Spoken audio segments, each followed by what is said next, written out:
Hi guys! Good morning! For today's video, magluluto tayo ng pork adobo. So, yun, tuturo ko sa inyo kung paano magluto ng pork adobo. So, tara! So guys, ito yung ingredients natin para sa ating pork adobo. So, meron tayong pork, pure laman to, tapos patatas. Ang ipang lalagay kong asim ay yung kalamansi instead of suka. And then pepper. And then soy sauce. Then garlic and onion. So, nakikita nyo meron din tayong taba ng baboy. So, sasabihin ko sa inyo mamaya kung bakit meron akong taba ng baboy and then pork. So, ito lahat ng ating ingredients. So, ayan. Tara. Luto na tayo. So, yun guys. Start na tayo. So, ito na yung ating paglulutuan ng ating kawali. Then, set na natin yung ating apoy. So, ayan. Papainitin lang natin konti yung ating kawali. So, ayan.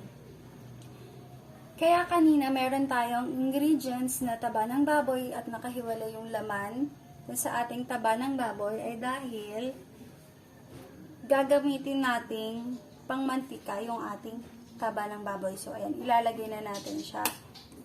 Ilagay na natin yung ating taba ng baboy. So, ayan. Hindi tayo gagamit ng kahit anong mantika. So, ang gagamitin natin ay yung mantikang galing sa karne. So, ayan. Hintayin natin siyang magmantika. So, ayan. So, ayan, nakikita niyo guys. Medyo nagmamantika na siya ng kaunti. So, ayan. Pero para mas magmantika pa siya, ay tatakpan natin muna. And iiwanan natin siya ng mga 2 to 3 minutes. So, yan. Tinakpan ko. Babalikan natin siya ng 2 to 3 minutes. So, ito guys, habang pinapamantika natin yung ating taba ng baboy, ay lalagyan natin ng oyster sauce yung ating karne. Lagyan natin siya ng konti. So, ayan. Imamarinate natin siya. Then, lalagay ko rin yung kaunting kalamansi. So, marinade. And then, yung ating konting soy sauce. So, ayan. So, ayan. Meron na yung oyster sauces and konting kalamansi. So, imimix na natin siya para ma-marinade. So, ayan. Tatanggal yung aking gloves. So, imamarinate natin siya habang pinapamantikan natin yung taba ng baboy. So, ayan. So, ayan. Okay na. Then, iwan natin siya.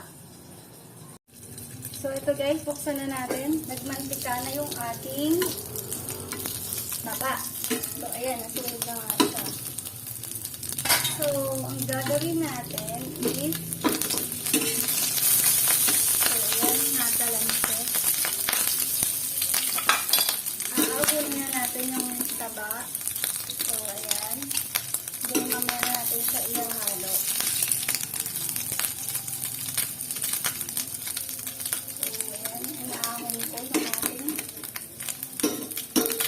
At nasusunog na siya. So, ayan. Susunin ko lang.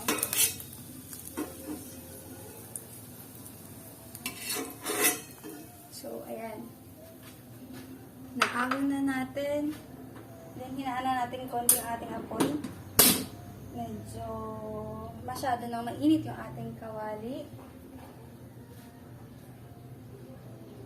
Then, kuha tayong panghawak na basahan kasi mainit yung ating kawali.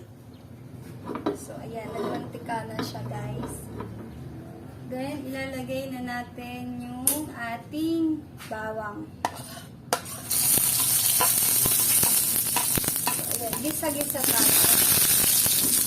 So, ayan. Gisa ko na siya. Hindi na ulit natin apoy. So, ayan. Gisa na natin.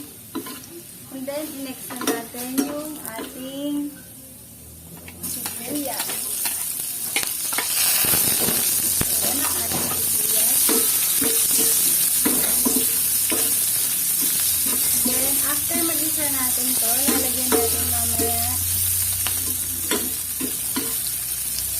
lalagyan natin mamaya yung ating karne. Ating isa natin. So, ayan.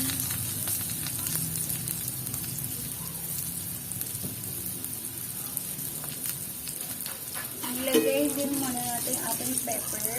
So, inuna ko na yung pepper para lumasa din sa ating ginigisa. So, ayun. So, ito guys, medyo toasted na yung ating bawang sibuyas. So, paminta, ilalagay na natin yung ating pork. So, ayan. Yan yung ating pork. Haluin natin.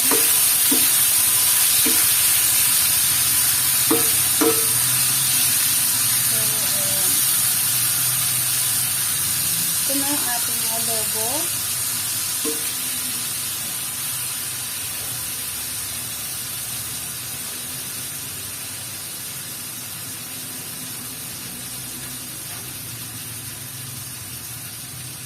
Ayan. Ilalagay na natin yung ating kalamansi. Yung ating natitirang kalamansi. So, ayan.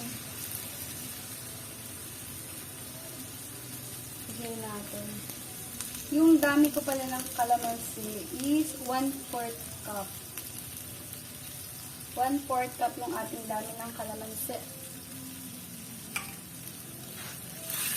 So, ayan. Haluin natin.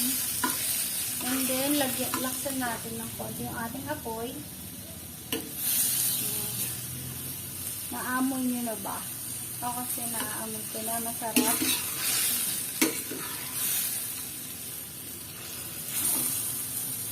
Then, after natin ilagay yung ating calamansi, ilalagay na natin yung ating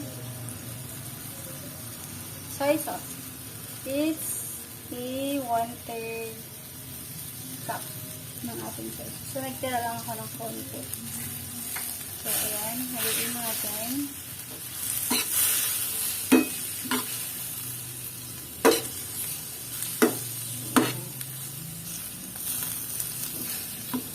Ayan, haluin natin. Then, isasabay natin. Ilalagay na rin natin yung ating patatas. Para sabay na silang maluto. So, ilagay na natin yung ating patatas. So, ayan. Optional naman siya kung gusto nyo yung lagyan ng patatas. So, nilagyan ko ng patatas, pamparamit, tsaka parang hindi lang naman siya puro karne. So, ayan. Iwan natin siya siguro for 10 minutes para ma-steep nung karne yung ating soy sauce, tsaka yung kalamansi. And then, tatakpan natin siya. So, tatakpan ko muna para maluto yung ating karne at ating patatas. So, ito guys, luto na yung ating pork adobo. So, ito. Yung ating pork adobo. So, ayan. Ilalagay ko na siya sa lalagyan. Para kakain na kami. So, tara, kain tayo. Itry nyo din yung ganitong luto, hindi ako gumamit ng suka. Kalamansi yung aking ginamit para mas masarap tsaka mas malasa. Tsaka natural yung asin. So, ayan.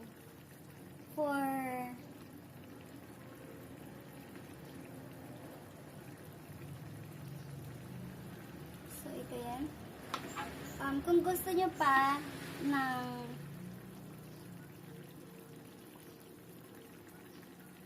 So, ito guys, luto na yung ating pork adobo. So, if you want more recipe na lulutuin ko, just comment down below. And don't forget to like, share, comment, subscribe to my channel for more updated videos. So, thank you guys!